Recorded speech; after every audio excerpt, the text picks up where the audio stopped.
from yesterday's program and all these days, you must have realized that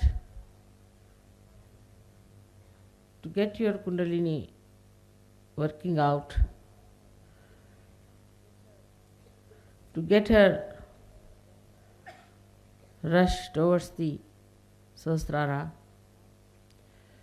and to widen your Sushumna Nadi, it is not necessary that you should sit for meditation for 3 to 5 hours.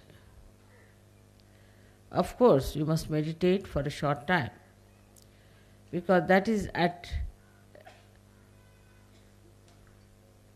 a point where you are alone, one with your God. But otherwise, in the collective, when you merge into it, then the Kundalini rises the same way. It's a very discreet way of understanding what happens. In the collective, when you are, you compensate each other, complement each other, and a subtler side of the cosmos starts manifesting in you. Then, if you could really merge, there's a word in merge in Sanskrit language or in Marathi language is very good, is Ramamana. I don't think merging with joy.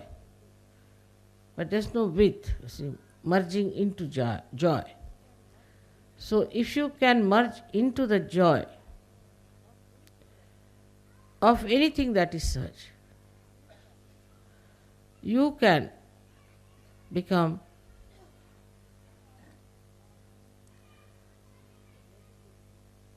a meditative personality. You can achieve that meditative mood within yourself. With that mood, with that force, new subtler dimensions start breaking out within you.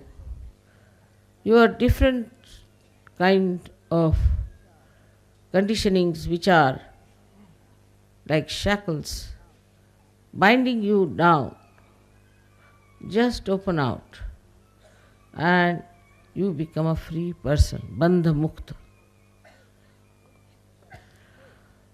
With that force, everything breaks.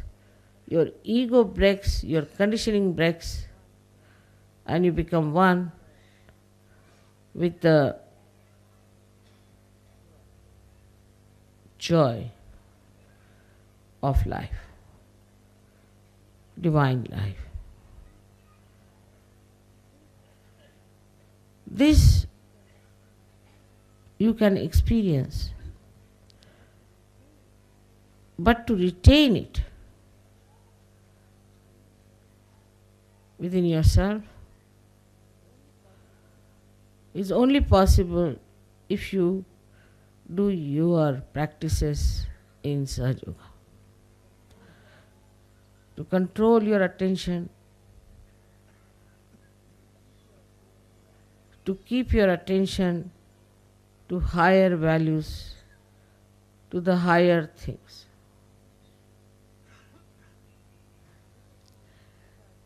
Let us see what are the low value system that we get into.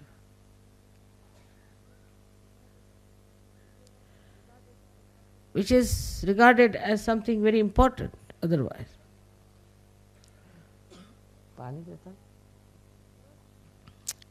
The first in the modern times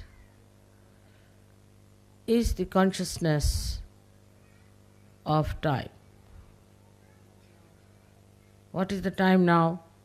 What time we have to reach? Oh God, what is the time we are going to start it? What time are we going to sleep? Now you have experienced that yesterday we went home about 6 o'clock and slept at 6, if he slept at all. We were quite tired till 2 o'clock, I think. Then that Gondhal business started. And you again relived the whole sequence with a greater gusto, I must say. So, at that time, those people who try to keep dignity and try to keep out of it are still keeping down their conditioning. Supposing there is a man who is a governor, for example, a quite healthy, young, can dance. I mean, old people need not do all that, but they can at least break through very well into the barriers of conditionings. But such a person starts thinking, what is this going on? And, oh, it's nonsense, how can I join this? It looks very rustic sometimes, looks something not very decent, decorous, like a waltz, but is extremely natural and childlike, innocent. You can make out the people who are still in the barrier. They even find it difficult to say Jai Mataji. Such people are still bound down by the shackles of the worldly life. Then they are all the time seeing the time, what is the time, and again getting a headache. At such times, you should never see the time because you will get a headache if you see it. Realizing it's very late, you see. And you say, oh God, it is 4 o'clock, we are still here. So, it's important for all of us not to have any watches, and even if you have, not to see them, or even if you see them, they should be stopped. So you go beyond time. You go beyond time. You don't feel the time. You don't feel the tiredness of time. And you just forget yourself, which is tied down by time all the time.